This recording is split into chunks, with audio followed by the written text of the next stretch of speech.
issue or whatever we call it, the Russian meddling issue, right?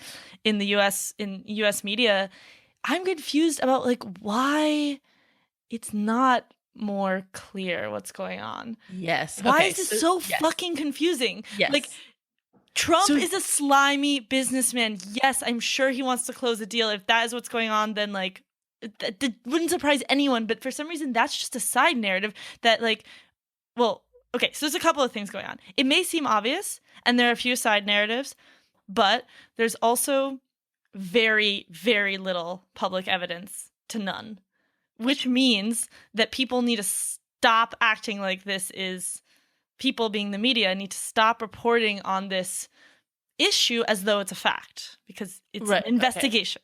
Okay. So well, as if it's a fact, this is something I was talking to Grace about yesterday, that thing where like you read all this stuff and you're like, there's no cohesive narrative. Like there's nobody arguing like this is what's going on and these are the pieces of evidence that support it. It's all just like a disparate grabbing of anything that's Russia related. And so in my mind, it's because there's not actually really anything going on. Or there might be small things that were done that shouldn't have been done. For example, like Jeff Sessions talking to Kislyak, or Michael Flynn talking to Kislyak on the day that Obama created more sanctions against Russia. Like those things are by some legal or maybe like ethical standing not okay. But why? there isn't. Wait. Why can't they? I don't get why people can't talk to Russian diplomats. You can talk to Russian diplomats, but you can't talk to Russian diplomats and then lie about it when you're being confirmed for Attorney General of the United States. On Michael Flynn's side, there's a law that says that you can't be like a U.S. citizen and be trying to make like political deals. And that call happened before Trump was inaugurated. And so anybody who was to be in his administration was still technically just a U.S. citizen. Okay? Okay. But yeah, I agree with you. It's very confusing because it doesn't appear that anything is going on, and Democrats and liberal media are just like clinging to anything that's Russia related. Like, for example, I was reading an article about, I do still have it up, about Greg Gianforte, did you hear about him? No. He was a congressional candidate in Montana who recently won. They had a special election because the congressman for that district or region was hired by the Trump administration. So the position was open. So they had a special election, which just means an election out of the cycle, you know? So this guy's famous because like the day of or the day before the election, a reporter asks him about the Russia investigation and he body slams him. What? Yeah. And he still won because like 30% of the votes were already in or something because they have early voting in Montana. But I'm just introducing this guy. So this is in The Guardian, and they write an article that's titled GOP candidate Greg Gianforte has financial ties to U.S. sanctioned Russian companies. And then the article is basically just like, yeah, this man has money in an international mutual fund that has stock in Russian companies. I think this is just like kind of epitomizes what Democrats and liberal media are doing, which is that they see the word Russia and they know that it's getting to the point where like it's a toxic word, you know? And if they can find any tie to Russia, then that will negatively impact a candidate. For example, so in this article, they're quoting the spokesperson for this candidate's opponent. The person says, Montana voters deserve to know why Greg Gianforte held onto his shady Russian investments after Putin invaded Ukraine, and again when Russia was accused of interfering in the presidential election. Instead, Gianforte kept his Russian ties secret during his failed run for governor last year, as if like having a mutual fund that invests in Russian companies is like shady.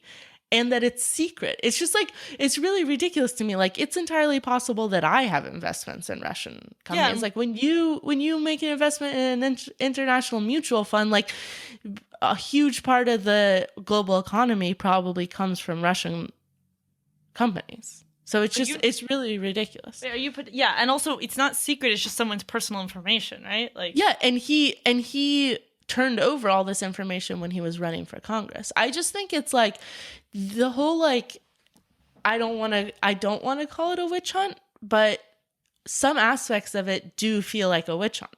Yeah, I know. It sucks when you like agree with what Trump says. Yeah. Then you feel shitty. Yeah, and I think it's like pretty obvious, like we just all hate him so bad, and we think that like demonizing another country and like shady international dealings is the best way for him to be ousted. Yeah, I guess the other thing that goes along with that is like this dossier. So do you want to introduce the dossier, or should I? No, you should, because I didn't look into the details. Okay. So again, for those of you that don't know, the dossier on like Trump's interaction with the Russian government was a 35-page like briefing on every interaction that Trump has had or that Trump affiliates have had. And it was compiled by this former MI6 agent. And MI6, I think, is just like the CIA equivalent in Britain, named Steele. I forget what his first name is.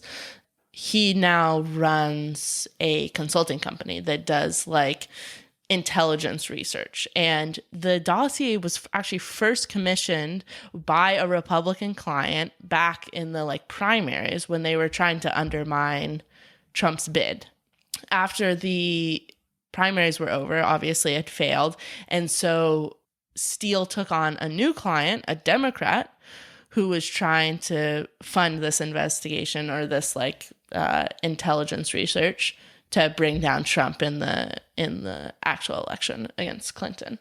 And then after that failed, the Democratic client stopped paying for it, and Steele continued it on his own and then released it. There were like murmurings that this dossier existed, but he eventually gave it to BuzzFeed News, who published all 35 pages. And the ridiculous thing about this dossier is that it's not substantiated. Like over time, some of the claims have been substantiated, but it feels very much like somebody preparing a document to smear somebody else in a campaign.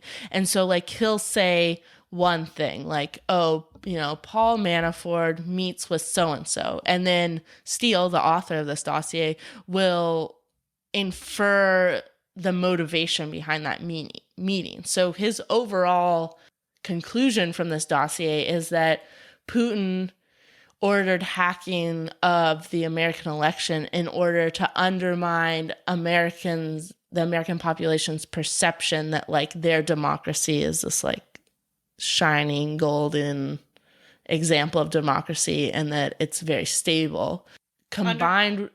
Undermine, combined with an attempt to elect Trump in hopes that it would undermine Western allies, which, I mean, whether or not this dossier is true, the conclusions from the dossier are true.